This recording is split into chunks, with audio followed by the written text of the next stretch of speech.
হারবান দেখেন বিদ্যুৎ নাইকা। এদিকে আমার ডোনাট বড় হয়ে গেছে, ডোনাট বাজতে হইব।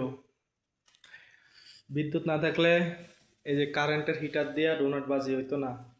এখন কি করছি, রুমেতে যায় গ্যাস সিলিন্ডার, গ্যাস লয়ে বসে যে তেল গরম করতেছি। এখন এমনি বাজ্যা কোনো তলস চালাইতে হবো। তারপরেও যদি শালারা শালারা আমগো দুঃখ না বুঝে বেতনটা না দেয়, কেমন ডালা এখন। আমরা চাই না যে দোকানটা বন্ধ যাক, রুমের তেন গ্যাস আইনা জ্বালিয়ে হইলেও মালটা ভাজ্যা দিমু, যাতে করে তলবটা আইসা ঠিকঠাক থাকে। কিন্তু শালারা কারণ না থাকার কারণ হইলো মনে হয় বিল দেয় না, যার কারণে আইসা লাইন কেটে দিছে। আমগো বেতন দেয় না, কারেন্টওয়ালা কটিয়া দেয় না। এই হলো অবস্থা সৌদির।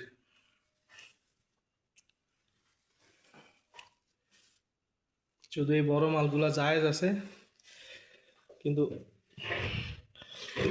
মিনিগুলাই সমস্যা।